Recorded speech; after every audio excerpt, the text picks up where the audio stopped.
Can you believe 2018 is almost over? And what a ride too. From Switch ports to new JRPGs to earth-shattering reveals, 2018 will surely go down as a uniquely entertaining year for the Switch. That's crazy talk. I had absolutely nothing to play on my Switch this entire year until Smash. My Switch was basically a dust collector. 2018 was terrible. Where have you been? While 2018 didn't have huge Nintendo first-party games until the last 2 months, ports and third-party titles poured onto the Switch, more than making up for what some might call a slow year. Now, I understand where some 2018 dislikers are coming from. If you don't care to replay games from the Wii U, spend hours completing time-consuming JRPGs, or try new and outrageous indie titles, 2018 was probably a slow year for you. But for me, I couldn't put my Switch down. Part of my Switch obsession this year was playing games I missed out on the Wii U or other consoles.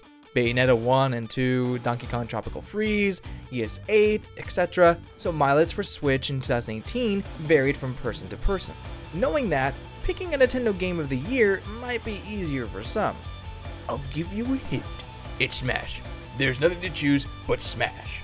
Maybe if you didn't touch a single new Switch game, sure. But there were many more incredible games this year besides Smash. In fact, I struggled in picking my Game of the Year. A good problem to have. However, after spending long hours debating with myself, I've narrowed it down to 6 selections. Yes, I know 6 is a weird number. As for Celeste, it's a modern take on the action platformer. It's the beginning of the new year. Everyone's waiting on bended knee for a new Nintendo Direct. And believe me, that's a whole storm of some kind of wonderful all on its own. Finally, the Nintendo Mini Direct came and went. There were a couple games to be excited for, but nothing Game of the Year worthy. Or so I thought. A couple weeks later, reviews exploded across the gaming media, proclaiming an indie-developed platformer called Celeste as a masterpiece of game design and platforming.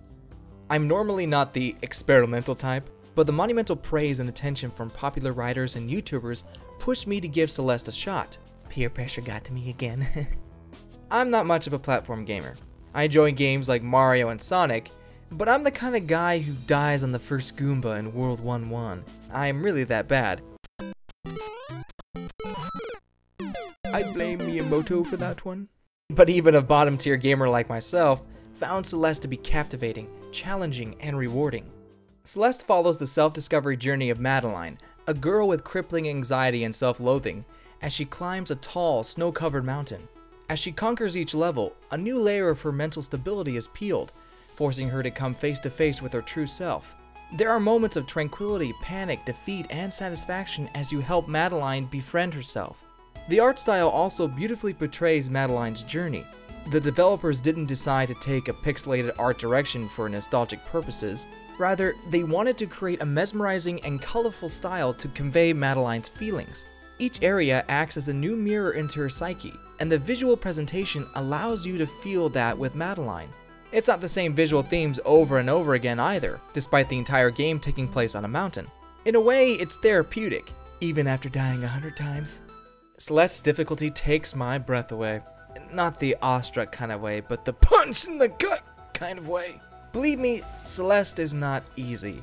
It can be unforgiving, not allowing for the tiniest of errors, and you will die frequently on your first playthrough. However, the penalty for dying is merely restarting from the beginning of the room or puzzle. It doesn't punish you for dying too often or too quickly. Instead, it allows you to learn from your mistakes through trial and error. That's why I love Celeste's brand of challenge. It is one of the toughest games I've ever played, yet I never felt it was out of my realm of possibility. Well, maybe sometimes. If you haven't picked up Celeste, do it now. You'll never look at strawberries the same way ever again. In Octopath Traveler, every choice is yours to make. One could argue that 2018 was the year of JRPGs, to which I would reply, JRPGs are released every year, what are you talking about? Additionally, there have been numerous attempts in recent years to recapture the glory days of 90s JRPGs, with some success, but nothing to drive the genre forward. When Octopath Traveler jumped onto the scene, I imagine some saw it as another cash grab love letter to 90s JRPGs, but it is much more than that. If you've seen my Octopath Traveler review video, you'll know how much I love the gameplay and characters. The freedom to go where you want with who you want is liberating and refreshing. While I'll probably never get bored with traditional linear storytelling and gameplay, except for maybe Pokemon, sorry, customizing my party and progression to my preferred style makes Octopath one of the most enjoyable JRPGs I've played.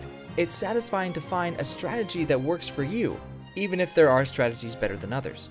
But beyond gameplay, Octopath Traveler is gorgeous visually and musically speaking. The beautiful sprite models pop in their 3D environments, to the point where you would never mistake it for a game made in 1992. Visually stunning environments abound in this world, and I occasionally stopped everything just to take it all in. Simply stunning. But what about the dungeons? Moving on! On top of the picturesque scenery, Octopath provides an OST masterpiece. I know Red Dead Redemption 2 won OST of the Year at the Game Awards, but we all know who the real winner should have been. Xenoblade Chronicles 2, since that released during the 2018 Game Award timeframe, but Octopath should have been a lock-on second. Many of the game tracks in Octopath are so relaxing and moving, it effectively invoked an array of emotions perfect for the situation. Overall, I loved Octopath Traveler. Actually, I thought it would be my game of the year when I finished it. Shows how tough this list is.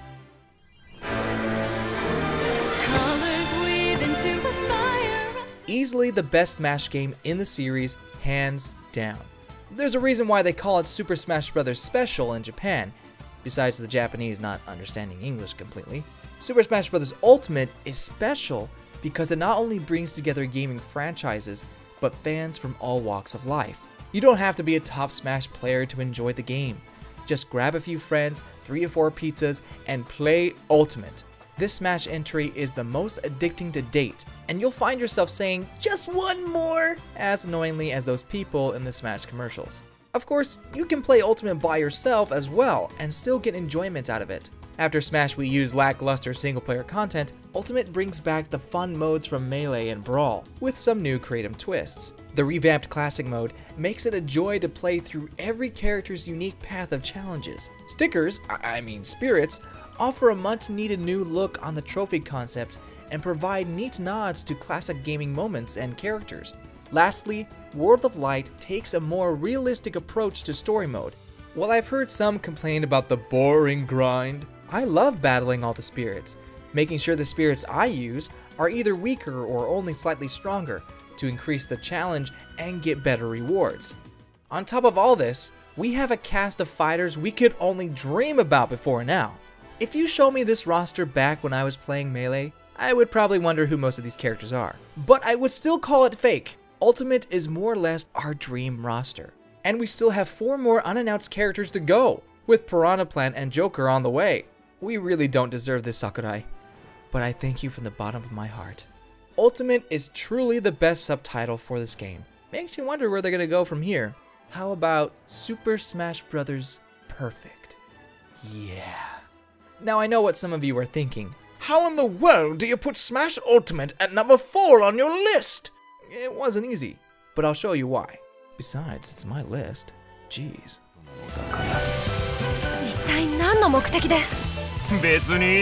Wait, you're telling me that Smash Ultimate got beat out by some DLC? What is wrong with you? A lot of things, really. But I'm confident in my sanity when I put Xenoblade Chronicles 2 Torn of the Golden Country in at number 3. A lot of DLC these days are little more than a simple way to make more money. Get the expansion pass for $19.99 featuring 1 new side quest, a couple new costumes, 100 in-game currency coins, and a couple of peanuts. To be fair, Nintendo's DLC as of late has been great. Breath of the Wild, Splatoon 2, Aces, Odyssey. However, Monolith Soft went above and beyond with Torn of the Golden Country. Instead of being an add-on or extra content, Torna is a completely new game. And in some ways, it's better than the original Xenoblade Chronicles 2. Torna takes most of the positive gameplay elements of the first game and streamlines them for a more accessible playthrough.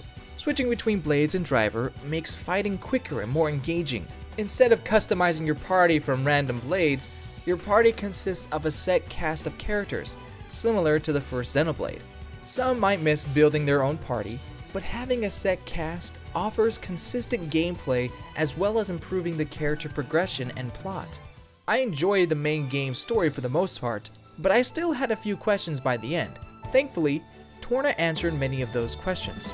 But Torna did more than just fill in some plot holes. It told a heartbreaking story of love and war. Laura and Jin's journey was emotionally engaging, so much so that the ending was still devastating, despite my already knowing how it ends. The cast is charming, the world captivating, the combat's fun, a beautiful 20 to 40 hour RPG. Sure, some may not like the grind, otherwise known as the Xeno grind, but for me, finishing the side quests and exploring every corner of the map is a wonderful part of the Xenoblade experience, and Torna is an excellent addition to the series. I know I'm not worthy of this responsibility, but I'll give all I've got to see it through. When Sega first announced Valkyria Chronicles 4 for the Switch, it was the first I had ever heard of the series. A strategic anime war game? I'm mildly intrigued. Honestly, it wasn't until I tried the demo at E3 that I was sold on the game. And it wasn't because they gave me a free puppy hat. Okay, maybe it helped a little. If you've seen my Fire Emblem Valkyria Chronicles comparison video, you understand my newfound love for the series. Moving freely on a mission map instead of on a grid was an entirely new concept for me in a tactical RPG. This concept provided fun, new challenges with almost every mission. I love the strategy behind it, utilizing different weapon classes to edge my way to victory. Granted, it wasn't always a cakewalk, but overcoming a particularly difficult scenario left a strong sense of satisfaction. That said, the mechanics and pacing would be dull without a stellar cast. However, Valkyria Chronicles 4 boasts a wonderful cast of dynamic characters, making for a memorable story. It's easy to grow attached to the main four because they are so relatable and likable. Story beats are much more impactful because you care for these characters. You share in their laughter and pain, their sadness and joy. It's a wonderful combination of character writing and storytelling. Was it the greatest story I've ever seen? No, but that didn't matter because the main cast was so amazing. Side characters are also given the spotlight during side missions, allowing you to find out more about your favorite squaddy members. These side missions are fun, interactive ways to bond with your party beyond reading dialogue boxes. That might not matter to some, but for me, I'll take gameplay over cookie-cutter dialogue any day. Honestly, Valkyria Chronicles 4 provided some of my favorite gaming moments, both plot and gameplay-wise. I know some might be put off by the anime side to this, and I don't blame you. But I encourage you to push that aside and embrace the incredible level design and gameplay. Okay, so if your game of the year is not Smash, Torna, or World War II the anime, then it's gotta be Pokemon, right?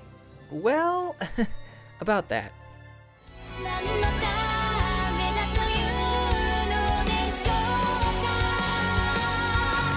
You're telling me a 3DS remake of a DS game not made by Nintendo with no chance of coming to the Switch is your game of the year? Yes. Can you tell me why? No.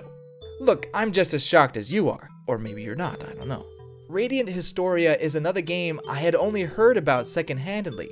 During the DS era, I wasn't dabbling in too many games beyond Pokemon and Mario. Although I did have this game called Lost Magic, probably doesn't get more obscure than that. Nevertheless, Radiant Historia was far from my radar. Years later, I watched videos of the top 10 DS games, and Radiant Historia topped a lot of those lists. Unfortunately, it wasn't enough to convince me to search eBay for a copy. Then, almost out of the blue, Atlus announced a 3DS remake.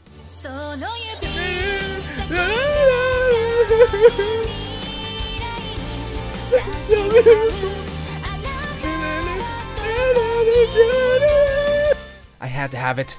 I almost had no understanding of the gameplay or the story, but the song sold me. Yes, I'm a worthless J-pop, J-rock fan. Normally, I tell you buying a game for just the opening song is a bad idea, but in this case, it was one of the best impulse pre-orders of my life. Radiant Historia Perfect Chronology is probably one of my favorite games ever.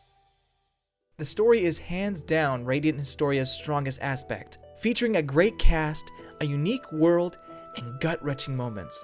The twists and turns caught me by surprise, and I never lost my desire to binge the entire game. Basically, the game features a time-traveling mechanic where the main character goes back and forth between two timelines to prevent his world from turning into dust. I'm usually not a huge fan of time traveling, but this game does it so well. The usual time paradoxes that accompany time traveling are minuscule and never take away from the story. Similar to other games on this list, Radiant Historia has a wonderful cast of party members, each with their strengths and weaknesses. You'll see growth from the cast members as each one is featured in their own arc.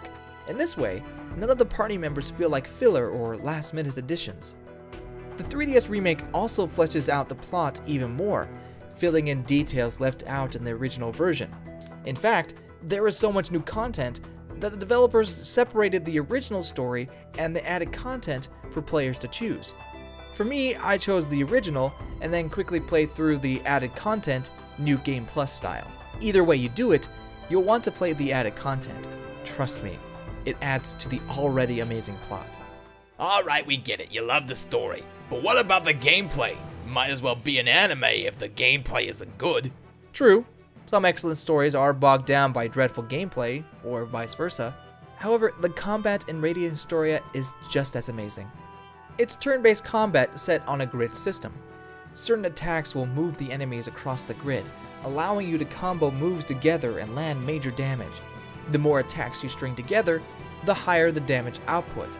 In order to ensure a good combo, you can change the order of your attacks in the bottom screen, even switching places with the enemy if needs be.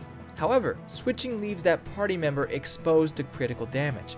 This risk and reward system offered some new strategies, and when you combine it with the grid system, you get an incredibly fun game. That's all well and good, but this is basically a port of a DS game. It shouldn't count. Shh.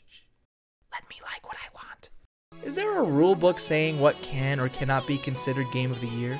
As far as I'm concerned, the only guidelines are the game has to release this year and be something you haven't played before. Everything else is fair game. Some people even go as far as to rank every game they've played that year, whether old or new. So why should it matter if I pick a 3DS remake, not a port, of a DS game? Radiant Historia Perfect Chronology is hands down the best new game I played this year, and one of my all-time favorites. If you haven't had the opportunity to play this masterpiece, please find the time to do so. And those are my top 6 Nintendo games of 2018. In a year without a major Zelda or Mario title, I still found myself glued to my Switch. The only time I put it down was to play Radiant Historia and Detective Pikachu on the 3DS. It was a memorable year for me, and I couldn't be happier with my playtime. Here's hoping 2019 will have even more incredible games. Three houses, don't fail me now! Thank you so much for watching. What are your top 6 games of 2018? Let me know in the comments below. If you like what you see, check out my Valkyria Chronicles 4 video for more JRPG goodness. Sorry if I sound a little nasally. I'm sorry, I don't know why. My nose, not being nice to me right now. Thank you so much to patrons Chris, Chase, Rat MVP, My Echo, and Joseph. If you would like to support this channel with them, please check out our Patreon below. Happy New Year and goodbye, you good people.